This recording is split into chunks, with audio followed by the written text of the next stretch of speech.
Messi সফর ঘিরে যে বিশৃঙ্খলা তৈরি হয়েছিল তার জল গড়িয়েছে অনেক দূর। সেই ঘটনার কয়েক সপ্তাহ পর অবশেষে দর্শকদের টিকিটের টাকা ফেরত দেওয়ার কাজ শুরু হয়েছে বলে জানা গিয়েছে। গত 13ই ডিসেম্বর দর্শকরা টিকিট কেটে মেসিকে দেখতে যুবভারতীতে গিয়েছিলেন, কিন্তু শেষ পর্যন্ত তাদের আশা পূরণ হয়নি। নেতা মন্ত্রী এবং তাদের ঘনিষ্ঠরাই ঘিরেছিল মেসিকে। এই অভিযোগে ক্ষুব্ধ দর্শক মাঠে নেমে ভাঙচুর চালায়। বিশৃঙ্খলার কারণ খুঁজতে সিট গঠন করে রাজ্য। তদন্তে উঠে এসেছে প্রায় ৩৫ লক্ষ হাজার দর্শকের কাছ থেকে মোট ১৯ কোটি টাকার টিকিট বিক্রি হয়েছিল। পুলিশের জিজ্ঞাসাবাদে আয়োজক সংস্থা সম্পর্কে একাধিক তথ্য উঠে এসেছে। মেসি সফরের মূল আয়োজক শতদ্রু দত্তের সংস্থার বিরুদ্ধে আর্থিক নিয়মের অভিযোগও রয়েছে।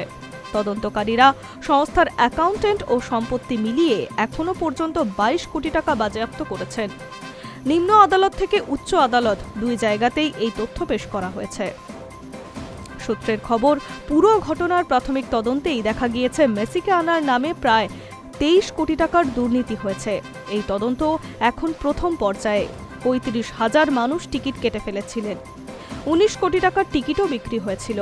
বিশৃঙ্খলার জেরে সরকারি সম্পত্তি প্রায় ২ কোটি টাকার ক্ষয়ক্ষতি হয়েছিল বলে জানিয়েছে তদন্তকারীরা। ঘটনার দিনের বিশৃঙ্খলা ছিল নজিরবিহীন।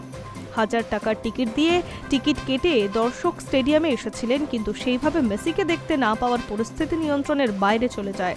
ক্ষুব্ধ দর্শকরা স্টেডিয়ামের বিভিন্ন অংশে ভাঙচুর করেন। পরিস্থিতি সামলাতে গিয়ে প্রশাসনকে হিমশিম পর্যন্ত খেতে হয়েছে। ১.৫ ঘন্টার কর্মসূচি শেষ হওয়ার আগেই ১৫ মিনিটে মাঠ ছাড়েন মেসি। তারপরেই বিশৃঙ্খলা চূড়ান্ত পর্যায়ে পৌঁছে যায়। পুলিশ স্বপ্রণোদিত মামলা রুজু করেছে। সেই দিন বিমানবন্দর থেকে গ্রেফতার করা হয় শতদ্রু দত্তকে। তিনি বর্তমানে জেল হেফাজতে রয়েছেন। রাজ্যের জিডিপি জানিয়েছেন, দর্শকদের আশ্বস্ত করেছিলেন যতগুলো টিকিট বিক্রি হয়েছে তার পুরো টাকা দর্শককে ফেরত দিতে হবে। আয়োজকরা না দিলে আইনি ব্যবস্থা নেওয়া হবে। অবশেষে টিকিটের টাকা ফেরত দেওয়ার পুরো প্রক্রিয়া আনুষ্ঠানিকভাবে শেষ করেছে পুলিশ।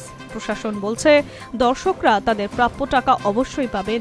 একই সঙ্গে এই ঘটনার জড়িত তদন্তের বিরুদ্ধে কঠোর ব্যবস্থা নেওয়ার জন্য তদন্ত অব্যাহত থাকবে। Hi news network.